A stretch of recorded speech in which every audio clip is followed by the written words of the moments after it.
So let us start with this chapter, hydrogen. As you all know that hydrogen is the most abundant element in the universe. All the, like you can say, stars are made up of hydrogen, and planets like Jupiter, Saturn, they also have a large atmosphere of hydrogen gas. Okay? And in Earth's atmosphere, it is very less abundant because of its lightweight, but on Earth's surface, it is very much abundant, third most abundant element on the surface of Earth in the form of compound like water or other biomolecules like carbohydrates, proteins, and the fats, and other biomolecules which are required for life, various fuels, जो hydrocarbons hai, all these are combined form of hydrogen. So in this form, hydrogen is very much abundant on Earth's surface, but in atmosphere it is very less abundant due to its lightweight. Okay, hydrogen is a unique element that you know that it has properties similar to alkali metals, and also it has properties similar to halogens. तो ये भी आपने बेटा 10th class में किया हुआ है topic कि why hydrogen is placed in group 1 and where else it should be placed. तो group 1 में इसको place किया just because of similarity in electronic configuration, because the modern periodic table is based on configuration na. So electronic configuration is 1s1 for hydrogen, and other alkali metals have outer configuration ns1. So due to that similarity, it is placed in group 1. But actually, most of its physical properties are not similar to alkali metals, because alkali metals solid है, but hydrogen is a gaseous element. सिर्फ resemblance जो आती है इसके electropositive nature में है, but that is also electropositive nature इसका है, it can form cation, but उतना स्ट्रॉन्ग इलेक्ट्रोपॉजिटिव नेचर या मेटालिक कैरेक्टर जिसको हम कहते हैं वो नहीं है हाइड्रोजन का. और दूसरी तरफ हाइड्रोजन की सिमिलरिटी NH2 NP5 जो कॉन्फ़िगरेशन हेलोजेंस के हैं जिसमें वो एक इलेक्ट्रॉन से डेफिशिएंट है to acquire noble gas configuration. तो hydrogen also has 1s1, तो helium से just एक electron कम है, तो it can also be placed in group 17 because it has various properties similar, physical properties जो हैं वो halogens से resemble कर रही हैं, because halogens की तरह ये भी diatomic molecule बनाता है H2, HCl2, F2, and also it exists in a gaseous form like fluorine, chlorine, etc.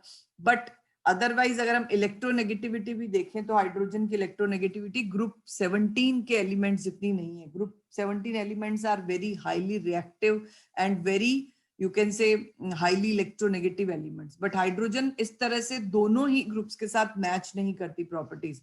तो that is why hydrogen is now considered as a separate element. और कुछ आप अब हमारी बुक्स में जो पीरियोडिक टेबल है उसमें अभी भी ग्रुप 1 में ही पोजीशन दी हुई है हाइड्रोजन को, but in other periodic tables जो आप इंटरनेट पे सर्च कर सकते हो उसमें हाइड्रोजन को सेंटर में एक अलग से ऊपर पोजीशन दे दी है, किसी भी ग्रुप में नहीं रखा.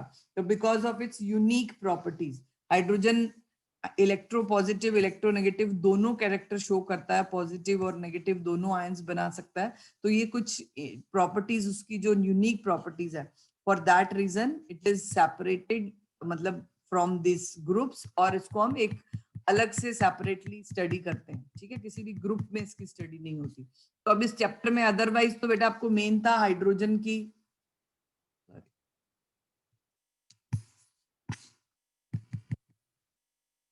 वेट.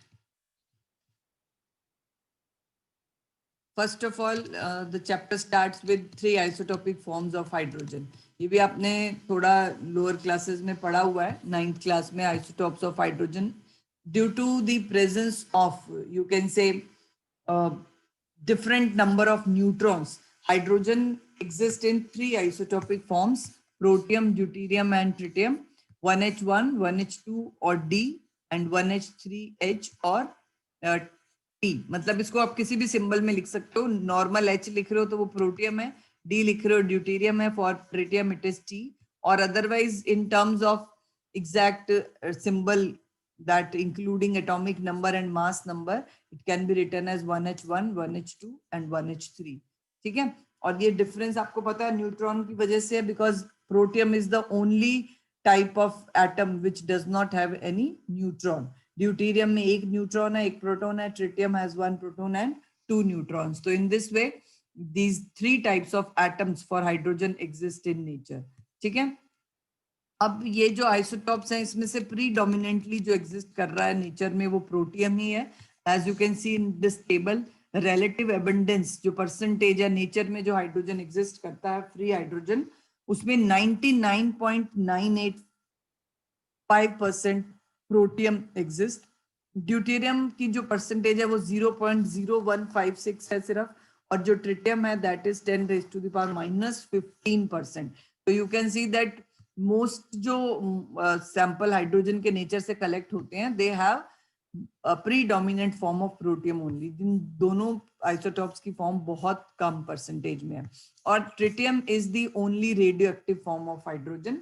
ये रेडियो एक्टिव है and it emits low energy beta particles. और इसमें जो इसका एवरेज लाइफ जिसको हम हाफ लाइफ कहते हैं, हाफ लाइफ होता है कि कोई भी रेडियो एक्टिव एलिमेंट कितने टाइम के बाद अपने आप को डिसइंटीग्रेट वो करता रहता है. डिसइंटीग्रेट का मतलब है कि उसमें से रेडिएशन निकलती रहती हैं और उसकी जितनी कॉन्सेंट्रेशन पहले है आफ्टर दैट हाफ लाइफ वो एग्जैक्टली हाफ रह जाता है. जैसे टी हाफ इसको हम रिप्रेजेंट करते हैं, इट इज रिटन 12.33 ईयर्स. इतने ईयर्स के बाद सपोज अगर आपने 1 ग्राम ट्रिटियम का सैंपल रखा है तो 12 ईयर्स के बाद वो अपने आप अपने में से रेडिएशन एमिट करने के बाद 12.33 ईयर्स के बाद एग्जैक्टली 0.5 ग्राम हो जाएगा. तो this is called half life.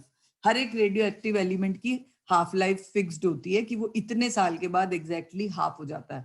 फिर उसके अगले और इतने, जैसे 0.5 ग्राम बचा था 12 ईयर्स के बाद, तो अगले 12.3 ईयर्स के बाद वो 0.25 ग्राम बच जाएगा. तो this is because these elements spontaneously reduce emits particles. कुछ भी रेडियो एक्टिव पार्टिकल्स वो एमिट करते रहते हैं और इसलिए उनकी जो सैंपल कॉन्सेंट्रेशन है वो कम होती रहती है अपने आप. This is called disintegration. और इसकी पूरी कैलकुलेशंस, मतलब आपको 12th क्लास में चैप्टर है काइनेटिक्स, उसमें आप रेडियो एक्टिव एलिमेंट्स की हाफ लाइफ और ये सारे टॉपिक आपको तब क्लियर हो जाएंगे कि क्या होती है हाफ लाइफ, कैसे कैलकुलेट करते हैं किसी भी स्पीशीज या किसी भी रिएक्शन के लिए. यहाँ पे सिर्फ आपको यही ध्यान देना है कि tritium is the only isotope of hydrogen which is radio active in nature. और एटॉमिक मासेस जनरली आप 1.1, 2 एंड 3 याद रख सकते हो इन यूनिफाइड मास. और अगर मोलर मास देख रहे हो तो ग्राम पर मोल. अदरवाइज एग्जैक्ट वैल्यू जो है 1.008 for protium, 2.014 for deuterium and 3.016 for tritium. Masses हैं. मेल्टिंग पॉइंट और बॉइलिंग पॉइंट का डिफरेंस आपने ये 9th में पढ़ा था कि isotopes have different physical properties but similar chemical properties. Chemical properties में सिमिलरिटी है क्योंकि केमिकल प्रॉपर्टीज डिपेंड करती हैं वैलेंसी इलेक्ट्रॉनिक कॉन्फ़िगरेशन पे, इलेक्ट्रॉन्स कितने हैं जिससे वो बॉन्ड्स बना सकते हैं. तो वो तो तीनों ही स्पीशीज में सेम है, that is why chemical properties are similar. But physical properties में जो ये आप डिफरेंस देख रहे हो, डेंसिटी देख लो, बॉइलिंग पॉइंट में देख रहे हो, that difference is due to the difference in masses. Masses की वजह से ही, क्योंकि physical properties all depend on the mass of the elements और मास आइसोटोप्स के वेरी करते हैं, इसलिए फिजिकल प्रॉपर्टीज भी डिफरेंट है. बाकी क्रैम नहीं करनी है ये फिजिकल प्रॉपर्टीज, जस्ट आपको एक अंडरस्टैंडिंग के लिए दिखाई हुई है. अब आप एक थोड़ा सा देखो, enthalpy of vaporisation, enthalpy of fusion, enthalpy of bond dissociation, ये सब भी कुछ हद तक डिपेंड करती हैं लाइक फिजिकल प्रॉपर्टीज के साथ साथ इनकी रिजेम्बलेंस होती है, क्योंकि एंथैल्पी ऑफ वेपराइजेशन डिपेंड करेगा डेंसिटी क्या है ना. तो ये सारी चीजों पे कहीं ना कहीं केमिकल प्रॉपर्टीज की, मतलब केमिकल रिएक्टिविटी जो है वो फास्ट है या लो है, इन चीजों पे भी डिपेंड करती है. तो इसलिए इनकी जो केमिकल प्रॉपर्टीज अदरवाइज सेम है, रिएक्ट सेम मैनर में करते हैं, बट हाइड्रोजन इन तीनों में से फास्टेस्ट रिएक्टिव है. मतलब अदरवाइज तो हाइड्रोजन भी बहुत ज्यादा रिएक्टिव नहीं है. H2 बॉन्ड अपने आप में एक स्ट्रॉन्ग बॉन्ड है, इजीली नहीं ब्रेक होता रिएक्शंस में. बट अदरवाइज बाकियों से कंपेयर करो तो ड्यूटेरियम और ट्रिटियम की, ट्रिटियम तो रेडियो एक्टिव है तो उसकी ये एंथैल्पीज नोन नहीं है. इन दोनों में अगर हम कंपेयर करें तो हाइड्रोजन के साथ रिएक्शंस फास्टर होती हैं, ड्यूटेरियम अगर लेके रिएक्शंस करवाएं तो वो स्लो होती है. ठीक है, इसलिए हाइड्रोजन का जो वाटर है, मतलब हाइड्रोजन से जो वाटर बनता है H2O, वो हमारे लिए लाइफ सपोर्टिंग है. बट अगर हम हाइड्रोजन वाले H2O की जगह D2O का इंटेक करें तो that will not support life, because D2O की प्रेजेंस में जो रिएक्शंस है वो बहुत स्लो हो जाएंगी हमारी metabolic activities and that will not support life. तो ये रिएक्शन की जो रेट है वो डिपेंड करती है इन एंथैल्पीज पे. तो ये एंथैल्पीज की अगर आप वैल्यू देखो तो ये देखो हाइड्रोजन के लिए कम है, ड्यूटेरियम के लिए ज्यादा है, तो that is why deuterium is less reactive as compare to protium in chemical reactions. बाकी रिएक्टिविटी रेट ऑफ रिएक्शन का डिफरेंस है, बट अदरवाइज प्रॉपर्टीज सेम है. मतलब अगर हाइड्रोजन ऑक्सीजन के साथ रिएक्ट करके H2O बनाता है तो ड्यूटेरियम भी ऑक्सीजन के साथ रिएक्ट करके D2O बनाएगा, but in a slow reaction. This is what I want to say. कि chemical properties same है but reactivity difference है. ठीक है, बाकी इन आइसोटॉप्स पे से आपको कुछ खास पढ़ने की जरूरत नहीं है. नेक्स्ट जो टॉपिक है that is deleted by CBSE, hydrogen gas की preparation. Just properties of hydrogen gas और preparation of hydrogen gas, that is deleted by CBSE. तो बुक अगर लेके बैठे हो साथ में तो उस टॉपिक पे डिलीट कर लो बेटा, अदरवाइज बाद में फिर बार बार आप लोग पूछते रहते हो क्या डिलीट हुआ है क्या नहीं. ठीक है, all these chemical physical properties and uses और हाइड्रोजन की जो प्रेपरेशंस हैं वो सब अब डिलीट कर दिए हैं CBSE ने. तो उसके बाद जो आपको टॉपिक पढ़ना है that is hydrides after uses. This is 9.5 topic hydrides. Hydrides का बेटा थोड़ा सा आइडिया मैंने आपको पहले दिया था कि हाइड्रोजन जब अदरवाइज हाइड्रोजन हर एक एलिमेंट्स के साथ ऑलमोस्ट रिएक्ट करता है और कोवेलेंट या आयनिक कंपाउंड्स बनते हैं उसके साथ. सिर्फ नोबल गैसेस का आपको पता है they will not react with hydrogen. वो तो वैसे भी नोबल गैसेस के किसी के साथ भी कंपाउंड नहीं है एक्सेप्ट फ्यू फॉर xenon, और वो भी हाईली इलेक्ट्रोनेगेटिव एलिमेंट्स के साथ ही, ऑक्सीजन या फ्लोरीन. तो हाइड्रोजन के जो कंपाउंड्स बनते हैं उनमें हाइड्रोजन अपनी दोनों ऑक्सीडेशन स्टेट जनरली शो करता है, पॉजिटिव एंड नेगेटिव. जनरली जो उससे ज्यादा इलेक्ट्रोपॉजिटिव है जैसे मेटल्स है, with metals it forms ion और सॉल्ट लाइक हाइड्राइड. 3 टाइप के हाइड्राइड्स हाइड्रोजन बनाता है.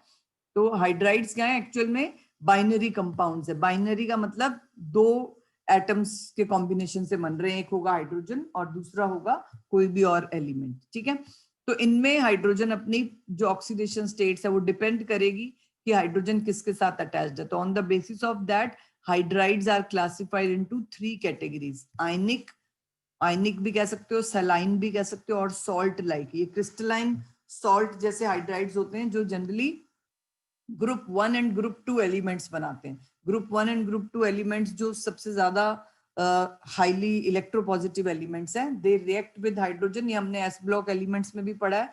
ये lithium hydride LiH, sodium hydride NaH, फिर कैल्शियम पोटेशियम हाइड्राइड KH. इसी तरह से सेकेंड ग्रुप के एलिमेंट्स CaH2, उनके साथ जो फॉर्मूला होगा वो H2 लगा दोगे आप क्योंकि वैलेंसी सेकेंड ग्रुप की 2 हो जाती है. तो ये जनरली क्रिस्टलाइन सॉलिड्स होते हैं और आयनिक नेचर के होते हैं क्योंकि first group elements easily cations बना सकते हैं और उसके साथ हाइड्रोजन हाइड्राइड फॉर्म में होता है. तो दीज आर स्टोइकियोमेट्रिक कंपाउंड का मतलब होता है कि रेशियो जो है वो फिक्स है और एक होल नंबर रेशियो में है ये प्रेजेंस. तो stoichiometric compounds of dihydrogen formed with most of the S block, ये अंडरलाइन कर लो, S ब्लॉक एलिमेंट्स जो हैं वो आयनिक हाइड्राइड्स बनाते हैं हाइड्रोजन के साथ because these are highly electropositive in character and they can easily form cations. और आपको पता है कि ये generally S block elements covalent compounds बनाते ही नहीं है, तो इनके वैसे भी कंपाउंड्स आयनिक ही हैं and these hydrides are also ionic in nature. And but जो लिथियम, बेरिलियम और मैग्नीशियम के हाइड्राइड्स हैं they have significant covalent character just because इनकी जो आयनिक रेडियस है वो बहुत छोटी है, तो इसलिए इनके जो कंपाउंड्स हैं वो कोवेलेंट कैरेक्टर वाले होते हैं, polarization effect. And BeH2 and magnesium hydrides are polymeric in nature. Polymeric होने का रीजन भी हमने उस चैप्टर में डिस्कस किया था, बिकॉज ये इलेक्ट्रॉन डेफिशिएंट कंपाउंड्स होते हैं. ठीक है, तो इलेक्ट्रॉन डेफिशिएंसी का मतलब सेंट्रल एटम का ऑक्टेट कंप्लीट नहीं होता, तो ये इस तरह से बॉन्डिंग जो मतलब पॉलीमेरिक हो जाते हैं so that they can complete their octet. And the ionic hydrides are crystalline, non-volatile and non-conducting in solid state. ये भी अंडरलाइन कर लो कुछ प्रॉपर्टीज. आयनिक हाइड्राइड्स की जो प्रॉपर्टीज है वो क्रिस्टलाइन है, मतलब क्रिस्टल्स के फॉर्म में एग्जिस्ट करते हैं. नॉन वॉलेटाइल है, मतलब इजीली वेपराइज नहीं होते. Non conducting in solid form. Solid form में तो सारे आयनिक कंपाउंड्स नॉन कंडक्टिंग है because ions are held strongly, liquid medium या एक्वस मीडियम में they are conducting in nature.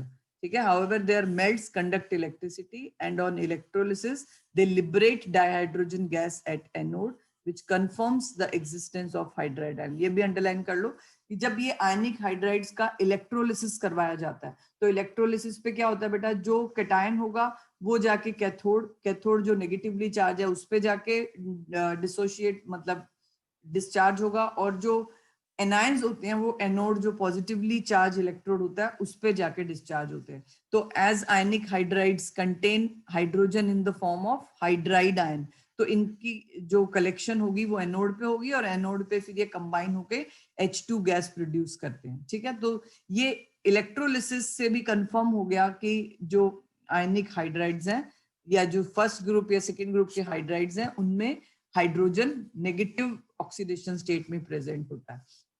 ठीक है. तो saline hydrides react violently with water producing dihydrogen gas. तो ये हाइड्राइड्स के यूजेस भी हैं इनके कि हाइड्रोजन गैस के प्रोडक्शन में यूज होते हैं. एक तो इनके इलेक्ट्रोलिसिस से हाइड्रोजन गैस प्रोड्यूस होती है, दूसरा इनके जो ये जो हाइड्राइड्स हैं इनकी डायरेक्ट अगर वाटर के साथ रिएक्शन करवा दे तो भी ये वायलेंटली रिएक्ट करते हैं and they release hydrogen gas. ठीक है. हाइड्राइड्स वाला टॉपिक अच्छे से कर लेना बेटा, क्योंकि अब जो नॉर्मली हाइड्रोजन और एक H2O2 दो टॉपिक चैप्टर में से डिलीट हो चुके हैं, उन्हीं में ज्यादा रिएक्शंस थी. अब बचा आपका हाइड्राइड्स का टॉपिक और एक है आपके पास वाटर की फिजिकल एंड केमिकल प्रॉपर्टीज और hard water, hardness of water जो थोड़ा बहुत 10th में आपने पढ़ी हुई है उससे थोड़ा इसमें ज्यादा आएगी. Next is lithium hydride is rather unreactive at moderate temperatures with oxygen and chlorine. It is therefore used in synthesis of other useful hydrides.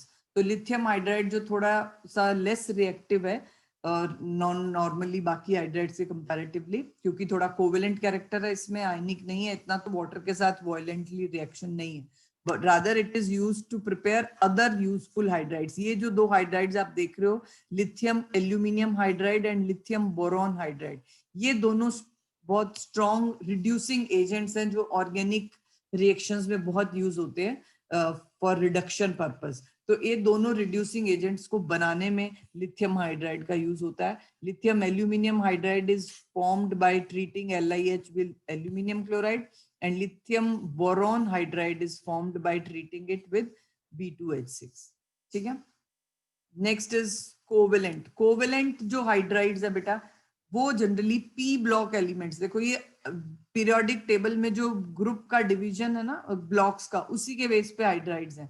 Ionic hydride S block, covalent hydride P block है, और जो third type के हैं आपके non stoichiometric hydrides वो आपको मिलेंगे D block elements के. तो dihydrogen forms molecular compounds. Molecular का मतलब कोवेलेंट कंपाउंड्स हैं ये, वो आयनिक थे S ब्लॉक के, ये कोवेलेंट कंपाउंड्स हैं with most of P block elements. और आपको ये सारे एग्जांपल्स आपने पढ़े हुए हैं. मीथेन जैसे ग्रुप 14 है, ग्रुप 15, ग्रुप 16, 17, ये सबके साथ ये कंपाउंड्स बनाता है CH4NH3 H2O HF.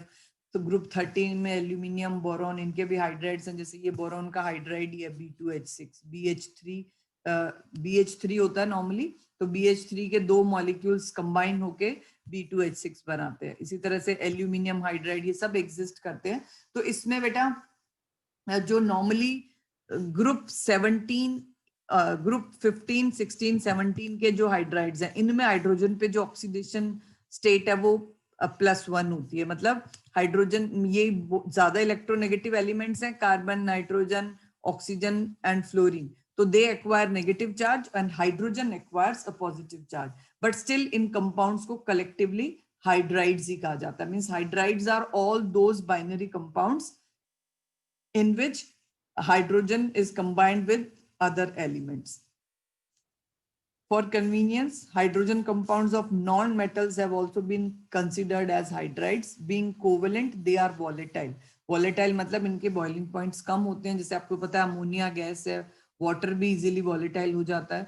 HF is also a liquid. अब ये इनके बॉइलिंग पॉइंट कंसिडरेबली हायर है as compare to other hydrides, because ये तीनों जो कंपाउंड्स हैं, ammonia, water and HF, they are bonded with intermolecular hydrogen bonding. तो अदरवाइज तो इनके बॉइलिंग पॉइंट कम है, बट इन बाकी के एलिमेंट्स जो हैं इस ग्रुप के, जैसे NH3 के बाद PH3, वाटर के बाद H2S, HF के आगे हम चले HCl, तो उनके कंपैरेटिवली इनके बॉइलिंग पॉइंट क्वाइट हाई हैं, जो अदरवाइज कम होने चाहिए थे. That is because of intermolecular hydrogen bonding. Water एक लिक्विड है, बट ग्रुप के बाकी अगर हम हाइड्राइड देखें, H2S देखें इस 16th ग्रुप का, फिर आगे H2SE सेलेनियम हाइड्रोजन टेल्यूरियम के साथ देखें, तो वो सारे गैशियस फॉर्म में एग्जिस्ट करते हैं. H2S तो आपको पता ही है गैस है ना. तो वाटर लिक्विड क्यों है, HF लिक्विड है, बाकी HCl जो है वो गैस है. ठीक है, HCl को हम लिक्विड वाटर में मिक्स करके एसिड बनाते हैं ना, but otherwise hydrogen chloride is a gas, but HF is a liquid. तो ये लिक्विड फॉर्म में एग्जिस्ट कर रहे हैं बिकॉज ऑफ हाइड्रोजन बॉन्डिंग. ठीक है, इसी तरह से मीथेन, और मीथेन में तो हाइड्रोजन बॉन्डिंग नहीं है, बट अदरवाइज मीथेन का वैसे बॉइलिंग पॉइंट लो ही है, गैस है. तो इसका मतलब ये कि ये सारे जो ग्रुप P ब्लॉक वाले हाइड्राइड जो हैं, एक्सेप्शन अगर हम उसको छोड़ दें ग्रुप 13 को, तो बाकी सारे वॉलेटाइल हैं, कोवेलेंट नेचर में, और लो बॉइलिंग पॉइंट सब्सटेंसेस हैं, आइदर लिक्विड और gases. Molecular hydrides are further classified according to the relative number of electrons and bonds in their Lewis structure. अब इनको फर्दर क्लासिफाई किया हुआ है, ये चीज भी मैं आपको पहले बता चुकी हूँ. ग्रुप 13 एलिमेंट्स को हम जनरली इलेक्ट्रॉन डेफिशिएंट कहते हैं, क्योंकि उनमें ऑक्टेट कंप्लीट नहीं है.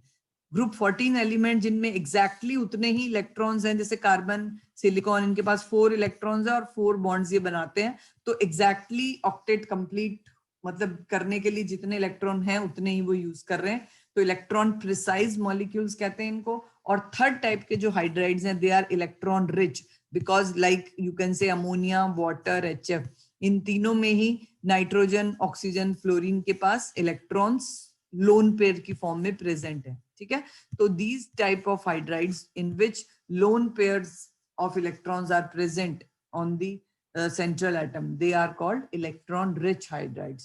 So on the basis of electrons, these molecular or covalent hydrides are classified into 3 types. ठीक है, तो इलेक्ट्रॉन डेफिशिएंट आ जाएंगे 13th ग्रुप के hydrides. An electron deficient hydride has too few electrons for writing its Lewis structure. Diborane B2H6 is an example. B2H6 में जो octet complete किया ना, वो बनाना बॉन्डिंग से होता है. ये मैंने आपको तब करवाई भी थी स्ट्रक्चर P ब्लॉक के टाइम पे. In fact all elements of group 13 will form electron deficient compounds, and इसी वजह से या तो वो पॉलीमर फॉर्म में एग्जिस्ट करते हैं या फिर डाइमर फॉर्म में एग्जिस्ट करते हैं. And they act as Lewis acids, क्योंकि इनकी टेंडेंसी रहती है इलेक्ट्रॉन पेयर को एक्सेप्ट करने की, तो दे आर और they act like Lewis acids. और जो इलेक्ट्रॉन रिच होते हैं उनकी इलेक्ट्रॉन डोनेट करने की टेंडेंसी होती है, जो ग्रुप 15, 16, 17 के हाइड्राइड्स हैं, तो they are actually they behave as Lewis bases. उसमें से अमोनिया वाला जो ग्रुप है, ग्रुप 15, वो सबसे स्ट्रॉन्गर बेसिस होते हैं, क्योंकि उनकी टेंडेंसी इलेक्ट्रॉन पेयर डोनेट करने की ज्यादा होती है. और जो इलेक्ट्रॉन डेफिशिएंट, इलेक्ट्रॉन प्रिसाइज हैं ग्रुप 14, वो ना लुइस एसिड की तरह बिहेव करेंगे ना Lewis bases, because they have exactly sufficient number of electrons. उसके अलावा ना उनके पास डोनेट करने के लिए कुछ बचता है, ना कुछ एक्सेप्ट करने की जरूरत होती है. तो electron precise compounds have the required number of electrons to write their conventional Lewis structures. All elements of group 14 form these kind of hydrides like CH4, SiH4. ठीक है, उसके बाद जर्मेनियम हाइड्राइड, जितने भी 14th ग्रुप के elements हैं, they form these kind of hydrides known as electron precise. Carbon, silicon, germanium and tin, lead, इन सब के जो हाइड्राइड्स हैं,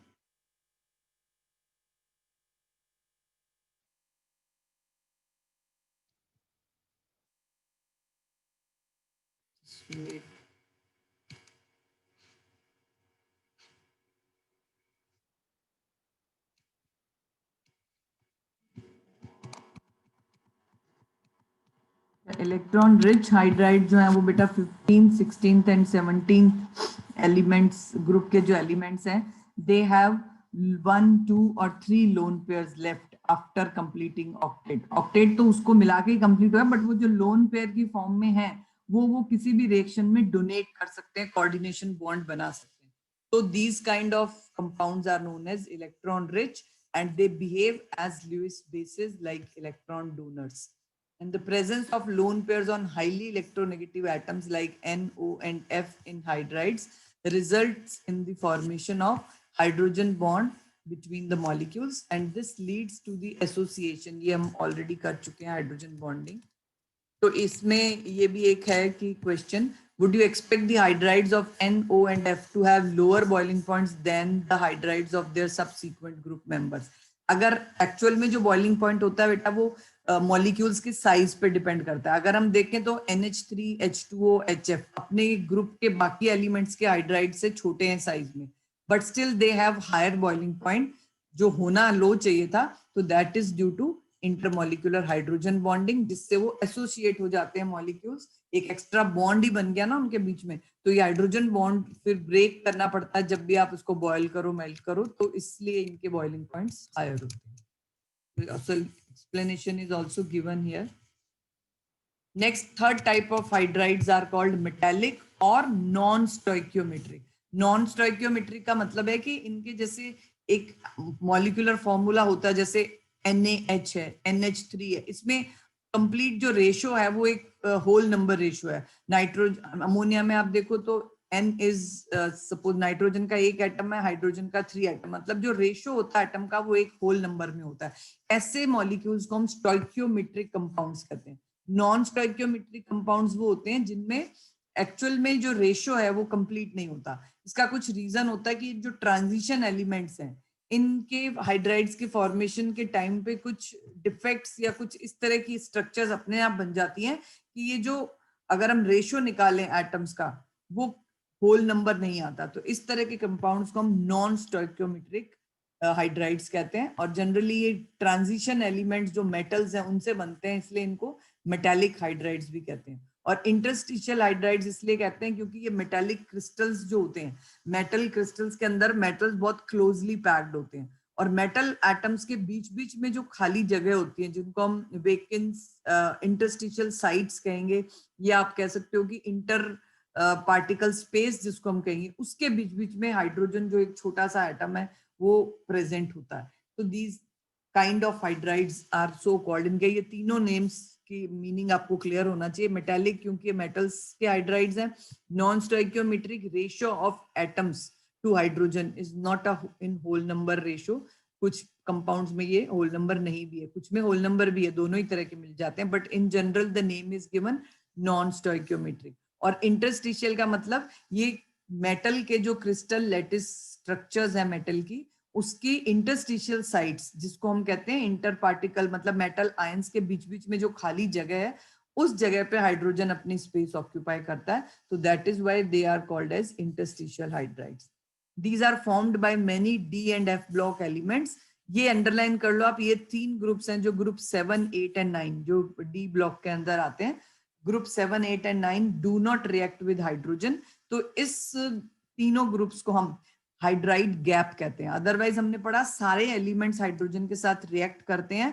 एक्सेप्शन है एक तो नोबल गैसेस और दूसरा ग्रुप 6, 7, 8 and 9. ये 3 ग्रुप जो पीरियोडिक टेबल के हैं इनके एलिमेंट्स हाइड्रोजन के साथ जनरली रिएक्ट नहीं करते और हाइड्राइड्स नहीं बनाते. तो ये तीनों ग्रुप्स को जो हम पीरियोडिक टेबल में एक हाइड्राइड गैप कहते हैं, GAP गैप. तो ये आपको इस बुक में यहाँ मेंशन नहीं है, but otherwise these 3 groups are known as hydride gap, which do not form hydride with hydrogen. And even from group 6, only chromium forms hydride CRH. These hydrides conduct heat and electricity, though not as efficiently as they. अब ये solid state में भी electricity conduct कर रहे हैं क्योंकि actual में क्या है, ये मेटालिक सॉलिड की फॉर्म में ही एग्जिस्ट करते हैं. और मेटल्स आपको पता है अपने क्रिस्टल्स के अंदर मेटल्स जो हैं उनमें फ्री इलेक्ट्रॉन्स प्रेजेंट है, तो दे कंडक्ट इलेक्ट्रिसिटी. तो इसलिए ये हाइड्राइड्स भी, क्योंकि ये बने कैसे हैं, उन मेटल क्रिस्टल के अंदर वेकेंट साइट्स या इंटरस्टिशियल साइट्स पर ही हाइड्रोजन एटम प्रेजेंट होते हैं. तो ये इलेक्ट्रिसिटी कंडक्ट तो करते हैं, बट थोड़ा सा क्योंकि इंटरस्टिशियल साइट्स जो अदरवाइज खाली होती हैं तो इलेक्ट्रॉन्स के मूवमेंट में हिंड्रेंस नहीं आती. बट अब वहां पर हाइड्रोजन एटम आ गए हैं तो थोड़ी सी कंडक्टिविटी कम हो जाती है. तो these hydrides conduct heat and electricity not as efficiently as their parent metals, but otherwise are good conductors in solid form as well. जो metallic जो ionic hydride है वो सिर्फ liquid या melt form में electricity conduct करेंगे, solid state में नहीं. So unlike saline hydrides, they are almost always non-stoichiometric. Non-stoichiometric में आप देखो हाइड्रोजन और उस एलिमेंट का जो रेशियो है वो होल नंबर में नहीं आता. जैसे ये लेंथेनम हाइड्राइड है LaH2.7, एग्जैक्टली 3 नहीं आया, मतलब लेंथेनम की वैलेंसी 3 होती है तो LaH3 होना चाहिए था, बट एक्चुअल में कुछ डिफेक्ट्स आते हैं इनके क्रिस्टल स्ट्रक्चर्स में. कई जगहों पर हाइड्रोजन जो है वो डेफिशिएंस, मतलब उतने हाइड्रोजन के एटम्स प्रेजेंट नहीं होते जितने होने चाहिए. तो that is why they have you can से डेफिशिएंसी ऑफ हाइड्रोजन, और जो रेशियो है वो एग्जैक्टली उतना नहीं आ पाता. ये टर्बियम का हाइड्राइड है, ये टाइटेनियम हाइड्राइड. टाइटेनियम हाइड्राइड देखो 1.5 से लेके 1.8 तक के रेशियो में प्रेजेंट हो सकता है. जर्कोनियम हाइड्राइड, वेनेडियम हाइड्राइड 0.56 के साथ है. ये NiH निकल का हाइड्राइड 0.6 से 0.7, मतलब ये 1:1 का रेशियो होना चाहिए था, बट एग्जैक्टली 1 नहीं है. हाइड्रोजन यहाँ पर 0.6 से 0.7 रेशियो है. ये रेशियो है एग्जैक्टली, अदरवाइज तो एटम्स फ्रैक्शन में नहीं ना प्रेजेंट होते, बट जो रेशियो होता है, जैसे निकल के अगर 10 एटम है तो हाइड्रोजन के भी 10 होने चाहिए थे, बट वो 10 ना होके 9 हो गए सपोज, तो वो रेशियो निकाल लिया, तो इससे वो रेशियो पूरा नहीं आता जितना आना चाहिए. तो these kind of compounds in which the ratio of both atoms, combining atoms, is not in a whole number, that type of compounds are called non stoichiometric. तो generally they are deficient in hydrogen. In such hydrides, the law of constant composition does not hold good. ये underline कर लो.